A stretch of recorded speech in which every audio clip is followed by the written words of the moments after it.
Panel کی نظامت کے فرائض مجھے انجام دینے ہیں، اور اس میں ایک اچھی بات یہ ہے کہ یہاں بہت سے جو حاضرین محفل ہیں وہ پچھلے سیشن میں بھی تھے، جس میں تقریباً تمام گفتگو ڈاکٹر سید جعفر احمد اور ڈاکٹر طاہر کامران نے سبتے صاحب کے کام کا، ان کی فکر کا احاطہ کر لیا ہے اس میں.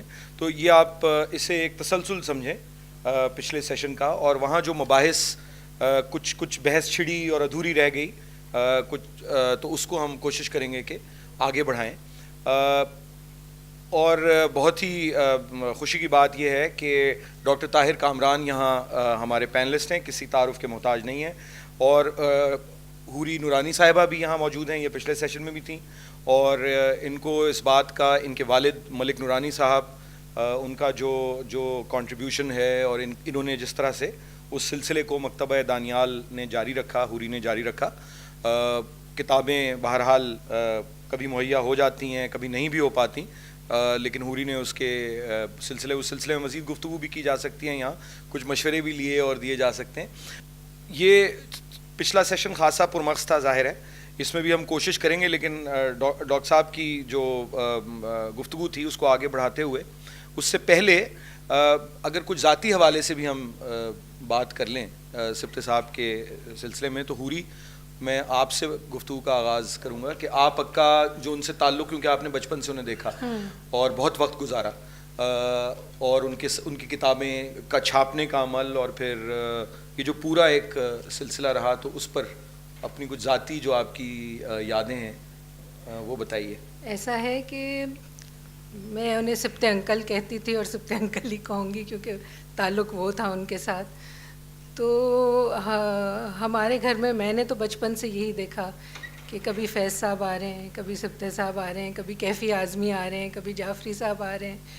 تو ایک تو وہ ماحول ملا مجھے بڑے ہوتے ہوئے، پھر کیونکہ کام کتابوں کا اور ادب سے تھا، تو ایک وہ ماحول ظاہر ہے اس حوالے سے بھی ملا. سبتے انکل کے ساتھ یہ تھا کہ کوئی میں میرا خیال سے 10-11 سال کی ہوں گی کہ پہلی دفعہ سٹنگ کرائی گئی کہ پڑھائیں آپ، ایک اسٹڈی سرکل لیں. تو میرے خیال سے میں تھی، اور شاید چھوٹے سے حارث گزدر تھے، اور مجھے یاد نہیں ہو سکتا ہے بینا سرور بھی ہوں. اور سبتے انکل نے شروع یوں کیا کہ کیا چیز ہے دنیا میں یا ہر جگہ ہے.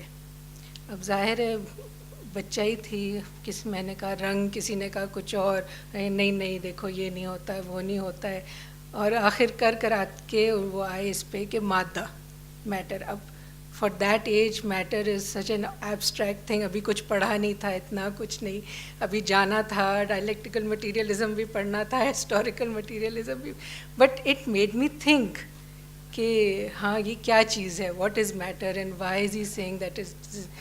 تو یوں تھوڑا بہت کچھ سلسلے رہے ان کے ساتھ، لیکن بہت زیادہ کوئی اسٹڈی سرکلز میرے نہیں ہوئے ان کے ساتھ.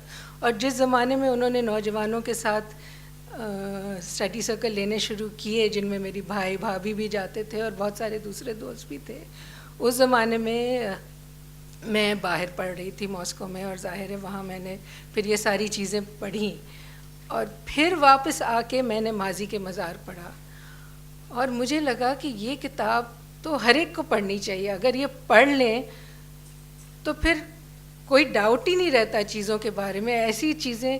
تو وہ جو اس موضوع، آج کا جو موضوع ہے ذہنوں کی پر اثرات، تو وہ جیسے ابھی ڈاکٹر عارفہ مجھے کہہ رہی تھی کہ سبتے صاحب ہمارے یہاں بیٹھے ہیں، تو وہ واقعی یہاں بیٹھے ہیں لوگوں کے. بہت شکریہ ہوری. ڈاکٹر صاحب آپ کی طرف آتے ہیں. ایک تاثر آج کل جو ترقی پسند دوست ہیں ہمارے، ان کی گفتگو سن کے اور یہ ملتا ہے کہ ہم نے اس بات پر کمپرومائز کر لیا ہے کہ معاملہ بس سیکولرزم اور جمہوریت تک ہی رہے گا.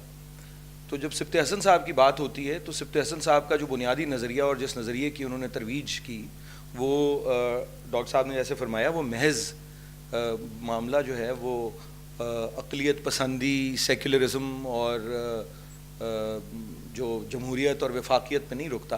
وہ تو ایک سیدھی سادے سوشلسٹ ریولوشن اور ایک انقلاب اور ایک تبدیلی اور جن خطوط پہ معیشت استوار ہے ان کو بدلنے کی بات ہے. تو اس کی کوئی گنجائش آپ کو آج کے دور میں, آج کے عہد میں نظر آتی ہے؟ اور یا پھر ہم ان کے کام کے اس حصے کو جو کہ ایک بڑا حصہ ہے اور جو بہت اہم حصہ ہے, وہ اب ہمارے لیے ریلیونٹ نہیں رہا؟ میرے خیال میں ریلیونس تو بڑھ گئی ہے سبت حسن کی, اور بھی جو جن لوگوں نے اردو میں لکھا. اور اصل میں پرابلم جو مجھے نظر آتا ہے, ایک تو صحیح معنوں میں جو ابھی ہم باہر بات بھی کر رہے تھے کہ 1930 کی جو دہائی ہے اس کو پراپرلی اسٹڈی نہیں کیا گیا, اور اسٹڈی کیا گیا ہے تو صرف سیاسی حوالے سے کیا گیا ہے. اب 1930 کی دہائی میں جو اس کو ایک تو پراپرلی تاریخی حوالے سے اس کا مطالعہ بہت ضروری ہے. اسی میں ہی فیض آ رہے ہیں, اسی میں سبت صاحب آ رہے ہیں, ترقی پسند تحریک جو ہے پروان چڑھ رہی ہے, باری علی آ رہے ہیں. ابھی میرے دوست مجھے بتا رہے تھے ان کا بھی کمپنی کی حکومت ہم سب نے پڑھی.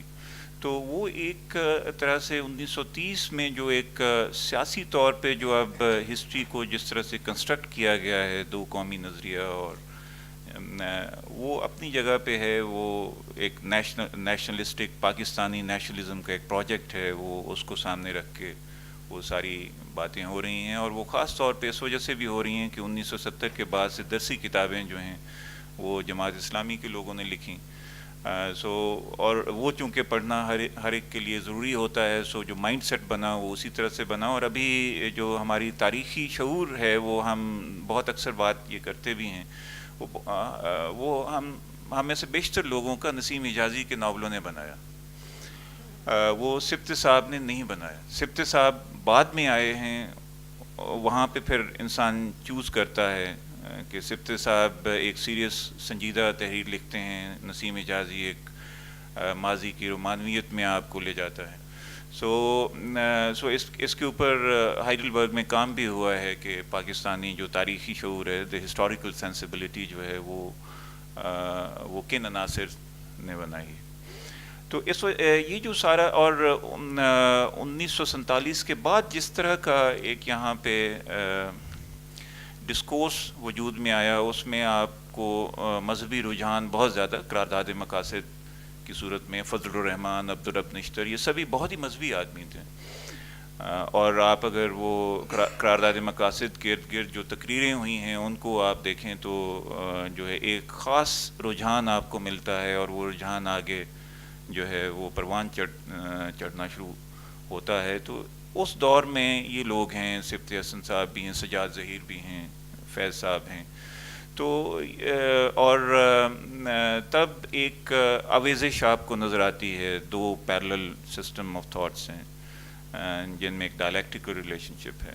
لیکن پھر کمیونسٹ پارٹی پہ پابندی لگ جاتی ہے, سبت حسن صاحب بھی انڈر گراؤنڈ چلے جاتے ہیں. تو جو سوال جو آپ کا سوال ہے, اس سارے ایک منظر نامے جو کہ بہت ہی اسکیچی سا ہے کیونکہ باتیں بہت کرنے والی ہیں, اس میں جو میں نے سوال جعفر صاحب سے بھی کیا کہ اصل پرابلم جو ترقی پسند مصنفین کا بھی رہا, مورخین کا بھی رہا, جو بھی ترقی پسند ہیں, جو بھی فارورڈ لکنگ ہیں, ان کا لیگیسی کا رہا ہے. مثلا ابھی بھی ہمارے بہت سے دوست جو کہ بہت اچھے اسکالرز ہیں, آگے لیگیسی کا پرابلم ہے کہ آگے اس جو اگلی کمنگ جنریشن میں اس ساری تھاٹ کو کیسے پہنچایا جائے. کیونکہ یہ کتابیں جو ہیں آپ اس تعلیمی اور علمی ماحول میں جو کہ اسٹیٹ کنٹرولڈ ہے آپ اس میں انٹروڈیوس نہیں کروا سکتے. شکریہ ڈاکٹر صاحب. لیکن میرے سوال کی تشنگی رہ گئی جواب میں کہ اشتراکیت کا کوئی مستقبل آپ کو نظر آتا ہے کہ نہیں نظر آتا؟ دیکھیں, ظاہر خطوط مختلف ہوں گے, لیکن اشتراکیت جو ہے فکری سطح کے اوپر تو میں سمجھتا ہوں کہ اس کی بہت ہی وقت ہے. ابھی ایرک ہابس وہ ہم چند سال پہلے ہی فوت ہوئے, اور بہت سارے لوگوں کا خیال یہ تھا کہ سب سے بڑے مورخ جو ہیں کنٹمپری ورلڈ میں وہی ہیں. اسی طرح سے ٹیری ایگلٹن جو ہے وہ بہت بڑے لٹریری کرٹک ہیں, وہ بھی مارکسسٹ ہیں. سو مارکسزم کی جو فکری اور علمی دنیا میں پریزنس تو بہت موجود ہے. ہاں بہت, لیکن عملی سطح کے اوپر مارکسزم کو اپنے آپ کو ری انوینٹ کرنا پڑے گا. اور اس میں سبط حسن کے حوالے سے بھی ایک جو وہ وقت ختم ہو گیا, ورنہ میں جعفر صاحب سے یہ بھی پوچھنے والا تھا کہ مارکسزم میں جو ایوولوشن ہوا ہے, لائک التوسر آیا, التوسر نے متاثر کیا حمزہ صاحب جو ہیں وہ, ہاں ان کا جو مارکسسٹ اسٹرکچرلسٹ جو ایک پیراڈائم ہے وہ التوسر سے مجھے لگتا ہے کہ وہ کافی متاثر تھے. پھر اسی طرح سے فرینکفرٹ اسکول ہے, ویانا اسکول ہے, فرینکفرٹ اسکول خاص طور پہ ہورکھائمر کے بعد جو بھی اڈورنو اور مارکیوزے وغیرہ کی جو بھی تھاٹس ہیں, ان کی ریفلیکشن جو ہیں وہ یہاں کے مارکسسٹ جو تھنکرز ہیں یا رائٹرز ہیں ان میں ہمیں نہیں ملتی, ایون گرامچی بھی نہیں ملتا. سو ایک مجھے لگتا ہے کہ مارکسی فکر جو ہے وہ it is frozen in time ہمارے ہاں اس کو تھوڑا سا کسی کو تحریک دے کے اس کو آگے لے جانا. اور دوسری بات جو ہے ایکولی امپورٹنٹ, وہ سبط صاحب نے بہت حد تک کی بھی ہے. مثلا پاکستان میں تہذیب کا ارتقاء جو ہے اس کی بہت بڑی السٹریشن ہے کہ وہ سوچ جو ہے اس کی تطبیق جو ہے یہاں کے لوکل کنڈیشنز کے اوپر, کہ وہ لے آتے ہیں لوکل سورسز کو لے کے آتے ہیں, لوکل ماخذ کو لے کے آتے ہیں اس میں. سو وہ فکری سطح کے اوپر تو ہمیں نظر آتی ہے, لیکن وہ ابھی نامکمل ہے. اچھا, اس حوری آپ کی طرف اگر آئیں کہ آپ کو یہ محسوس نہیں ہوتا کہ پاکستان میں, ہو سکتا ہے میرا خیال غلط ہو چونکہ آپ کتابیں چھاپتی بھی ہیں اور ظاہر ہے کہ آپ نے بتایا ابھی کہ کوئی 20 ایڈیشنز آئے ہیں ان کتابوں کے, اور شاعری کی کتابیں بھی آپ چھاپتی ہیں اور فکری دیگر موضوعات پر بھی. کیا پاکستان میں کچھ پچھلے 20 برس میں, اور آپ بھی چاہیں تو اس میں اضافہ کر دیجیے گا, جس کو کہتے ہیں کہ فکری گفتگو کی اور عوامی گفتگو کی زبان تبدیل نہیں ہو گئی ہے؟ چونکہ دیکھیں سبط صاحب ہوں یا اس دور کا جو پورا ایک سلسلہ ہے, اس میں یہ جتنا کام, وہ پرچہ بھی وہ انگریزی مطلب ہم میں سے بہت سے لوگوں سے بہت بہتر جانتے اور لکھتے تھے, اور لکھا بھی انہوں نے, لیکن ان کی جو بنیادی جو اظہار تھا وہ پرچے بھی, ادارت بھی انہوں نے اردو کے پرچوں کی, اردو کے رسالوں کی, اظہار بھی ان کا اردو میں تھا. پھر علی عباس جلال پوری صاحب کا تذکرہ جیسے ہوا جنہوں نے بہت ذہنوں کو روشن کیا ہے. یہ تمام ان کا سارا کام جو تھا, یعنی فکری جسے ہم کہتے ہیں انٹلیکچوئل ڈسکورس کی, فکری جو آپ کی بیانیہ, فکری گفتگو کی زبان, وہ پاکستان میں اب اردو ہے؟ بہت کم, میرے خیال سے بہت کم نیا لکھا جا رہا ہے اس طرح سے. لیکن ظاہر ہے ریسرچ تو اتنا ہو رہا ہے, جعفر یہاں بیٹھے ہیں, ان کو پتہ ہے, یونیورسٹی میں بھی ہوتا ہے, تو یہ ایسا نہیں ہے کہ اردو میں نہیں ہو رہی ریسرچ. ہم نے ابھی بھی چھاپی ہیں کچھ کتابیں اس طرح کی, لیکن اس میں بھی یہ ہے کہ عام فہم ہونی, اردو بھی اگر ہے تو عام فہم ہو. لیکن جیسے جعفر کہہ رہے تھے کہ ہماری ایک ہی زبان تو نہیں ہے, ہم وی لیو ان اے ملٹی لنگول سوسائٹی.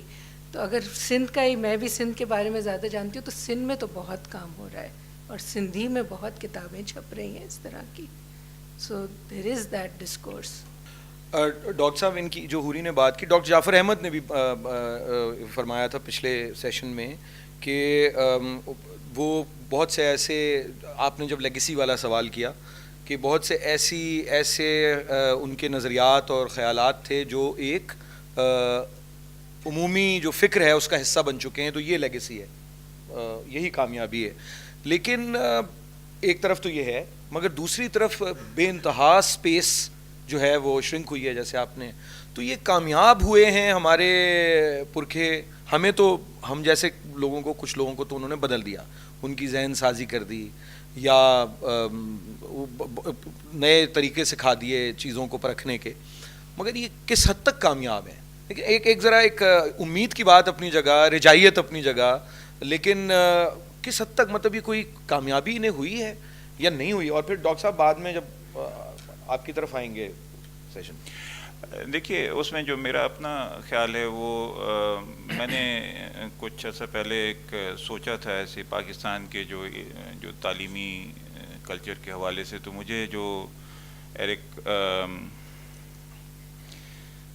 ہیبرماس کا جو ایک پبلک سفیئر کا کانسیپٹ ہے تو وہ کہ جی ایک ایکڈیمک سفیر بھی ہونا چاہیے یہاں پہ. اب ایکڈیمک سفیر میں آگے دو تین چیزیں جو مجھے سمجھ میں آئیں کہ ایک تو ڈسیمینیشن آف نالج ہوتا ہے کہ آپ علم دیتے ہیں.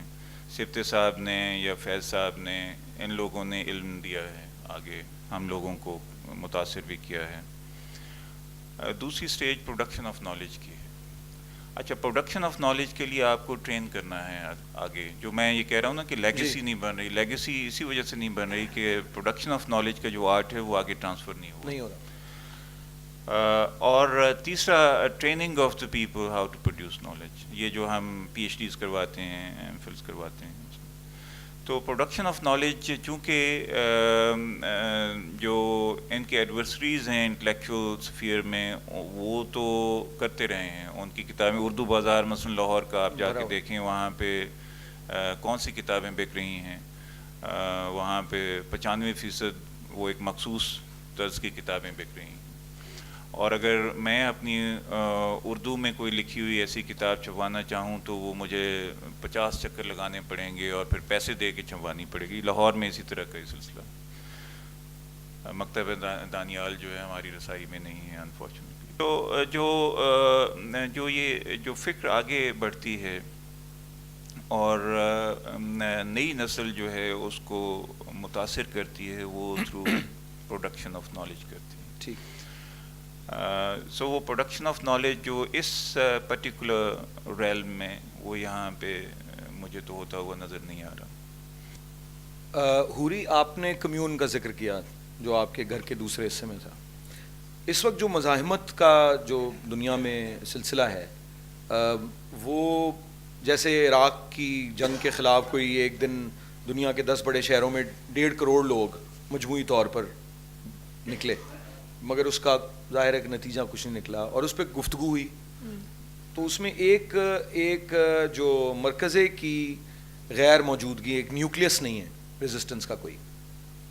تو یہ جو سبتے صاحب ہیں جیسے, یا جو دیگر ہمارے لکھنے والے ہیں اس دور کے, تو ان کو بہرحال ایک پارٹی تو تھی. تو کیا بغیر نیوکلیس کے جو ڈاکٹر صاحب فرما رہے ہیں کہ یہ سفیئرز آف نالج اکیڈیمیا میں اور جو آپ کا پبلک ڈسکورس کو انفلوئنس کرنے والے, یہ کسی ایک پارٹی کی شکل میں یا موومنٹ کی شکل میں, لیکن ایک نیوکلیس کے بغیر یہ ممکن ہے پاکستان میں یا تیسری دنیا کے دیگر ممالک میں؟ نہیں, ظاہر ہے نیوکلیس بہت ضروری ہے, اور مجھے لگتا ہے کہ ہماری سوسائٹی میں بھی بہت سے لوگ کوشاں ہیں اس میں. لیفٹ کی پارٹیز بھی کبھی جڑتی ہیں, کبھی پھر الگ ہو جاتی ہیں.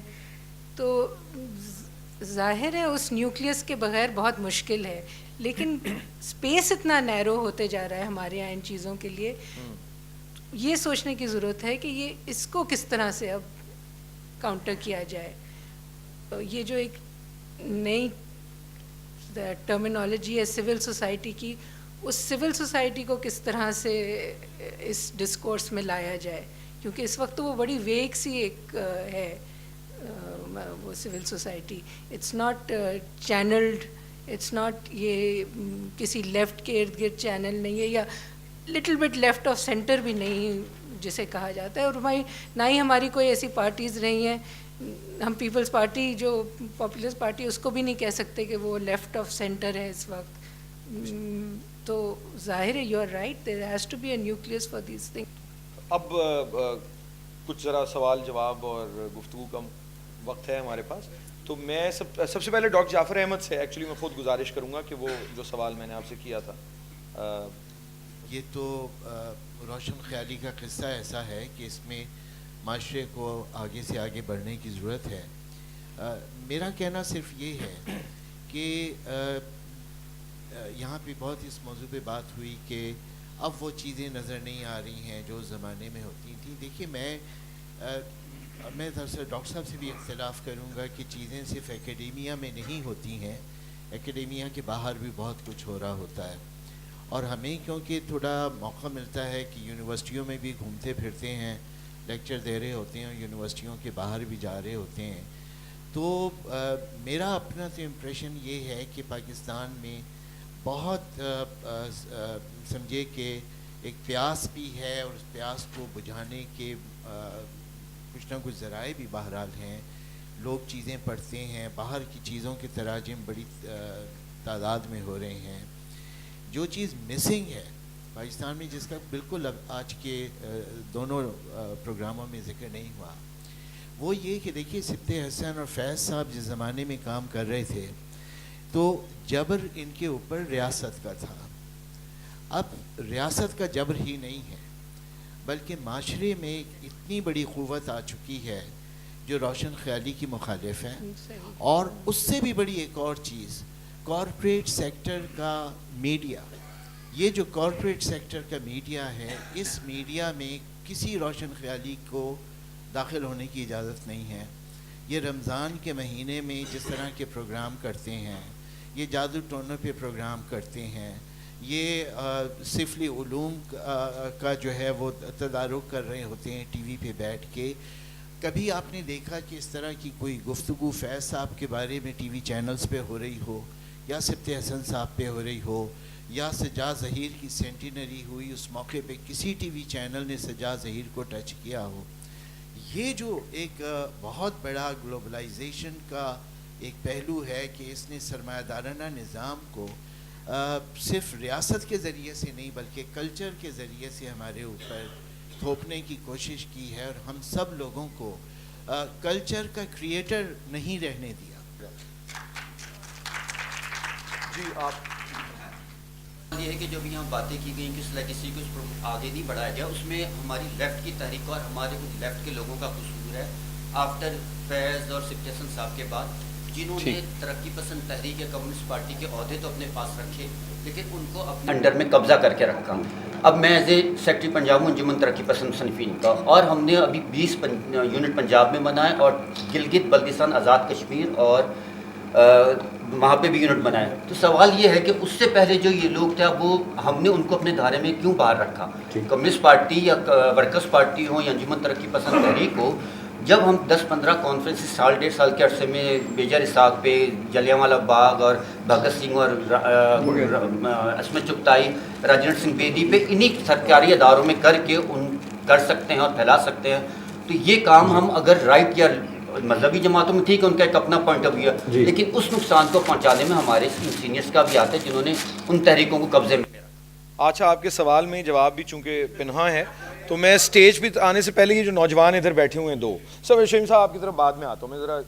جی یہ صبح والے پینل میں بھی بات ہوئی تھی کہ سبت صاحب ڈاگمیٹسٹ بالکل بھی نہیں تھے, روشن خیال اوپن مائنڈیڈ وہ تھے, اور جیسے جیسے وہ مطلب لکھتے جاتے تھے پڑھتے جاتے تھے ان کی روشن خیالی اوپن مائنڈیڈنس میں اضافہ ہوتا گیا. مطلب وہ ڈاگمیٹک مارکسسٹ میں سے نہیں تھے, لیکن اکثر ملاقات ہوتی ہے لوگوں سے, پڑھے لکھے لوگوں سے, ان کا ابھی بھی یہ تاثر ہے کہ سبت صاحب کیونکہ کمیونسٹ پارٹی کے بانیوں میں سے تھے پاکستان میں, تو مطلب لوگوں میں بھی فرق ہوتا ہے, سوچ میں فرق ہوتا ہے. سجاد ظہیر اور فیض صاحب اور سبت صاحب ظاہری بات ہے کامریڈس تو تھے لیکن سوچ کا بھی فرق تھا, تو ان کے بارے میں ایک یہ تاثر ابھی بھی برقرار ہے. غلط ہے میرے خیال میں کہ وہ کلوز مائنڈڈ ڈاگمیٹک کمیونٹی. اب سوال آپ کا پہنچ گیا, کیوں نہیں ہے یہ تاثر. اچھا وہ میں آتا ہوں ان کے پاس کہ یہ کیوں تاثر قائم ہے. ایک سوال اور لے لیتے ہیں پھر ڈاکٹر صاحب.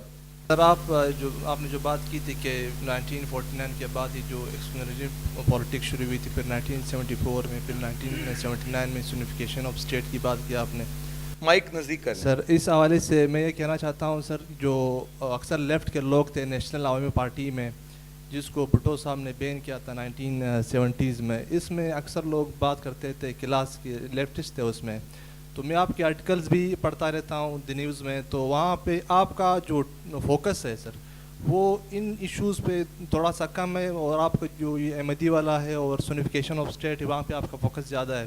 یہ جو بین کیا تھا نیب کو, اس حوالے سے آپ کیا کہتے ہیں کہ آپ جو کہہ رہے تھے کہ جو کلاس کے اینگل سے ہم اگر ہم چیزوں کو دیکھ لیں تو ہم بہت سارے مسائل کا حل دیکھ سکتے ہیں. بہت شکریہ, سوال پہنچ گیا آپ کا. جی ڈاکٹر صاحب یہ دو سوال ہوئے ہیں, ایک تو وہ ان کے وسیع المشرب کھلے ذہن کی بات کی ہے, اور دوسرا آپ کے سامنے آپ کے نہیں یہ وسیع المشرب دیکھیں, وہ تاریخ پہ بھی انہوں نے کام کیا, ادب پہ بھی وہ اتنے پرچے بھی ان کی بھی ادارت. تو مجھے تو حیرت ہے کون ان کو بند ذہن یا ڈاگمیٹک مارکسسٹ کون کہتا ہے. ڈاگمیٹک مارکسسٹ تو وہ نہیں تھے.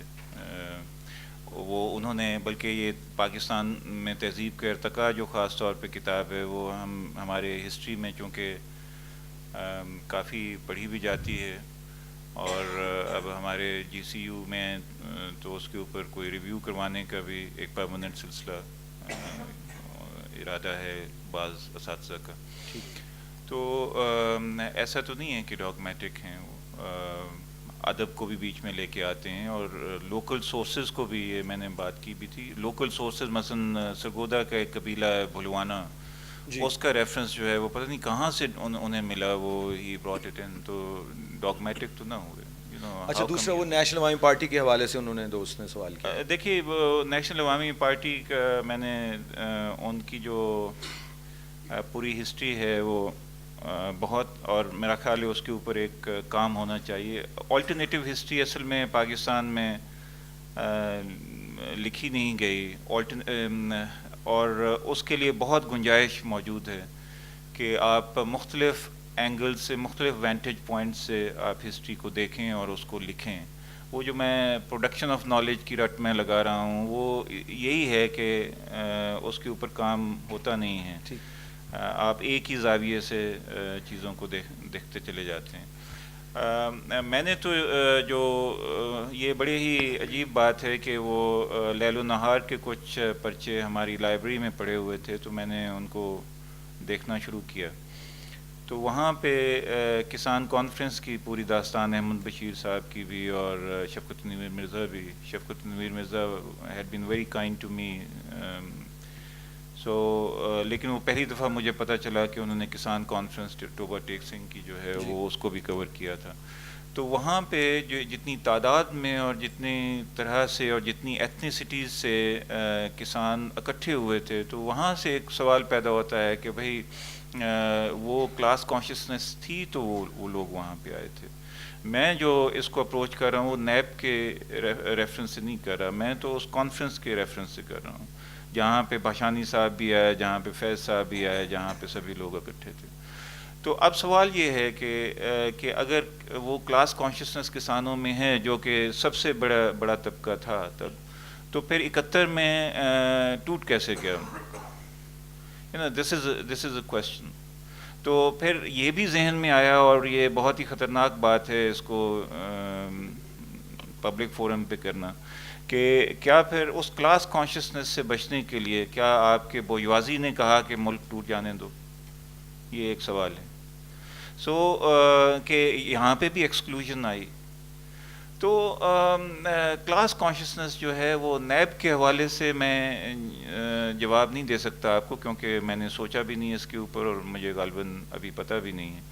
لیکن یہ جو ٹوبا ٹیک سنگھ میں جو یہ کسان کانفرنس ہوئی تھی، اس میں بھاشانی صاحب نے اور ان سب لوگوں نے، بہت سارے جو لیفٹ کے معتبر نام تھے وہ وہاں پہ گئے تھے. آئی رحمان صاحب بھی گئے تھے، ان سے بات بھی ہوئی میری. تو وہاں پہ یہ سبھی لوگ اکٹھے ہوئے تھے، اور جو ان تحریروں سے جو امیج یا امیجری ذہن میں بنتی ہے وہ یہ ہے کہ وہاں پہ بہت ہی وائبرنٹ ایک کلاس کسانوں کی وہاں پہ موجود تھی. پاکستان کے ہر کونے سے لوگ آئے تھے. تو پھر کیا ہوا کہ اس کے 1 سال بعد جو ہے وہ ملک ٹوٹ گیا. تو کیا وہ جو ایمرجنگ کلاس کانشیسنس تھی، کیا اس کے ریئیکشن میں تو یہ نہیں ہوا کہ بوجوازی نے کہا ٹھیک ہے، یہ اگر یہ کلاس کانشیسنس اپنے منطقی انجام کو پہنچے گی تو وہ جو ان کی جو ہیجمنی ہے، جو ان کی جو قوت اور اختیار ہے، ہاں ہیجمنی جو ہے، ان کی جو بالادستی جو ہے وہ ختم ہو جائے گی. تو یہ ایک سوال ہے، یہ جواب نہیں ہے، لیکن اس کے اوپر فردر فکر تھوڑا سوچنا جو ہے وہ ضروری ہے بہت. جی ڈاکٹر صاحب، ڈاکٹر کامران سے میرا سوال ہے. آپ نے ابھی ارشاد فرمایا کہ ہماری سیاست میں 4 ادوار رہے ہیں. میرے خیال میں آپ ایک دور کو بھول گئے ہیں، میرے ناقص خیال میں. وہ دور جو ہے وہ 11 اگست 1947 کا ہے، جب جناح صاحب نے اپنی تقریر میں بالکل صاف الفاظ میں یہ کہا تھا کہ ہم جو ہے مذہبی طور پہ مسلمان نہیں رہیں، سیاسی طور پہ مسلمان نہیں رہیں گے, ہندو نہیں رہیں گے, کرسچن رہیں گے, مذہبی طور پہ رہیں گے.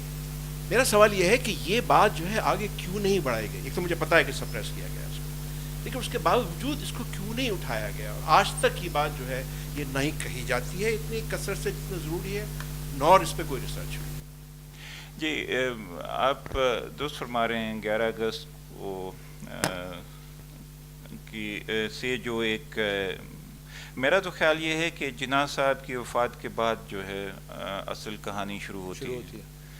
اور یہ جسٹس منیر نے کہا بھی ہے کہ اگر جناح صاحب زندہ رہتے تو قرارداد مقاصد کبھی پاس نہ ہوتی. ان کی کتاب ہے فرام جناح ٹو ضیاء اس میں.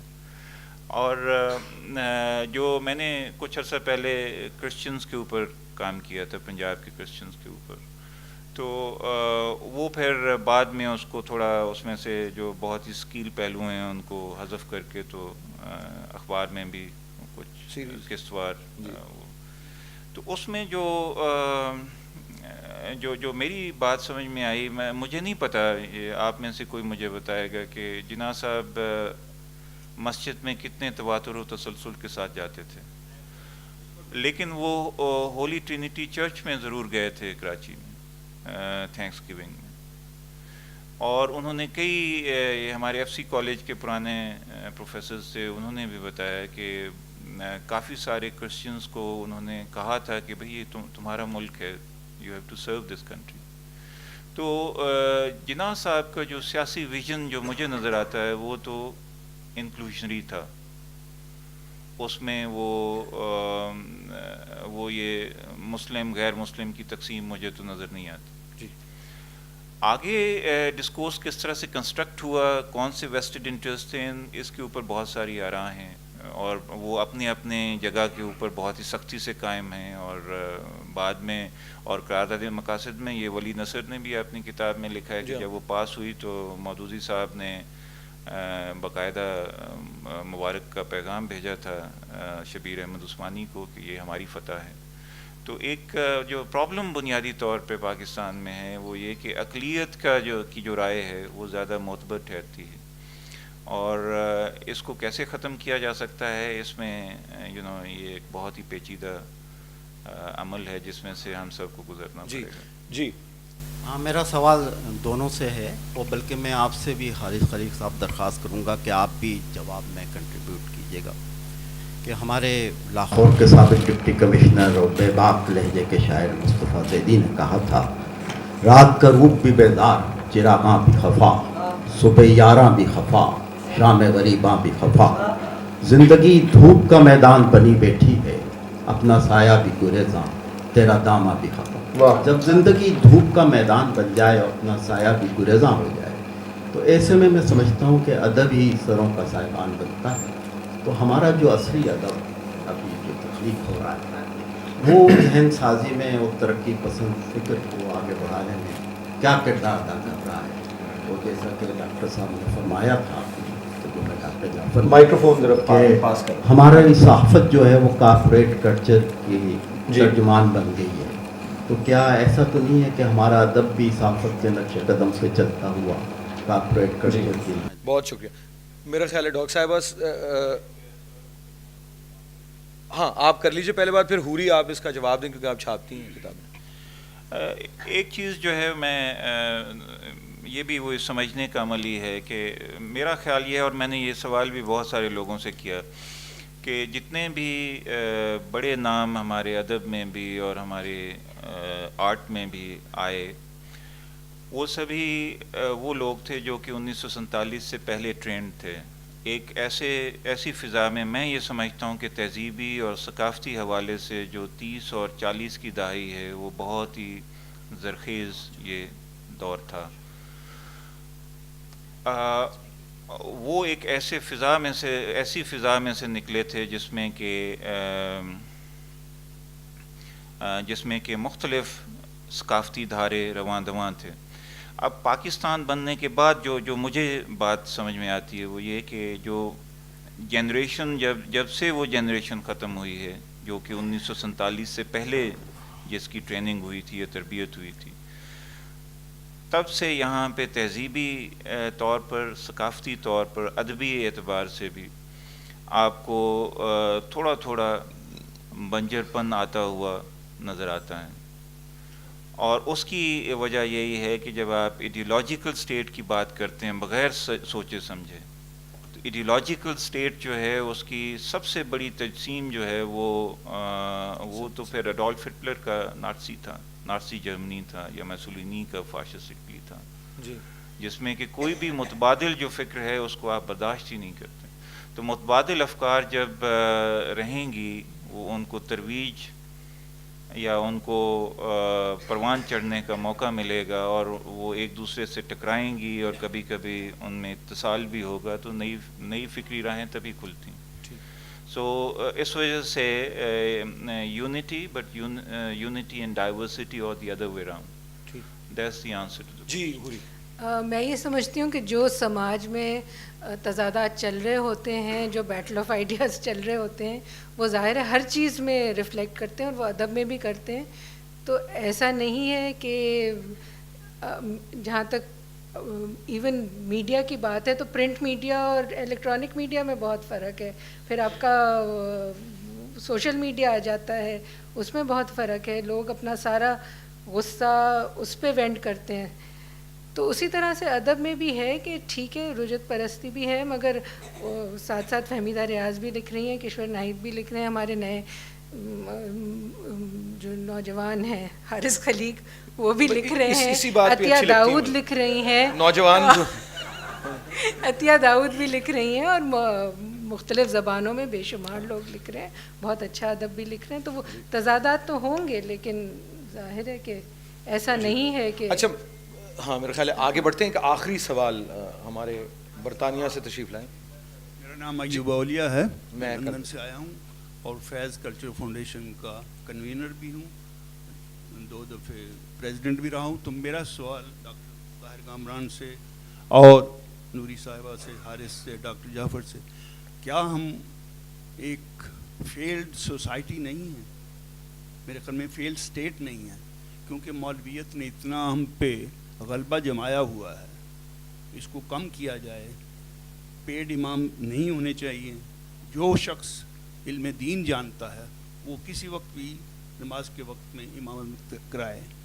جب تک یہ نہیں ہوگا، مولویت سے چھٹکارا نہیں ہوگا، ہماری خلاصی نہیں ہوگی، ثقافت نہیں ہوگی، کثافت چلتی رہے گی. یہ میرا چھوٹا سا بیان ہے. شکریہ.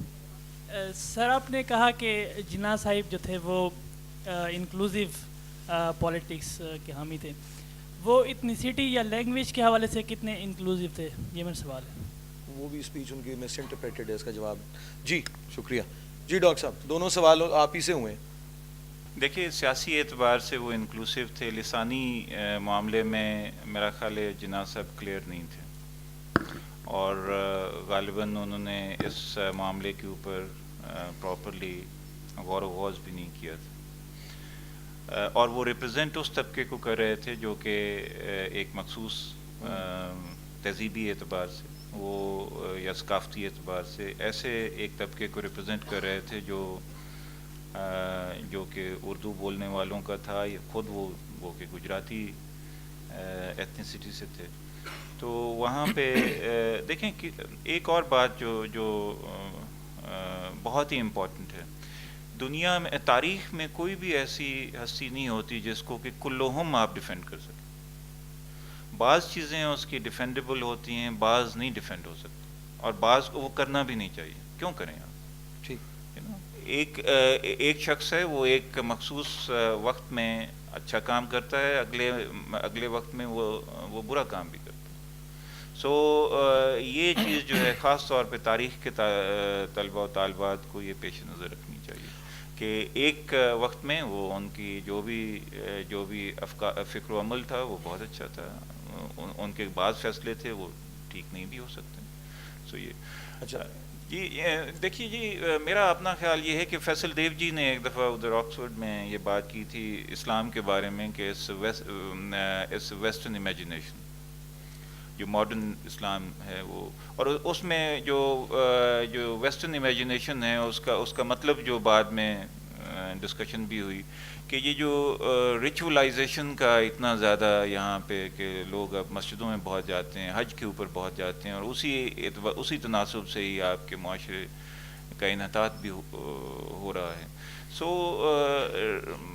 میرا خیال ہے کہ قرون وسطیٰ میں یا کہیں بھی ritual had never been central to Islamic discourse. وہ ایک فکر ہے، عمل سماجی حوالے سے ہے. سو میرا تو خیال یہ ہے کہ آپ کو جو ہے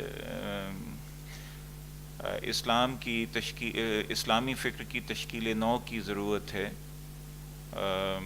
لیکن اس میں بنیادی بات یہ ہے کہ وہ جو فکری دھارا ہے یا فکری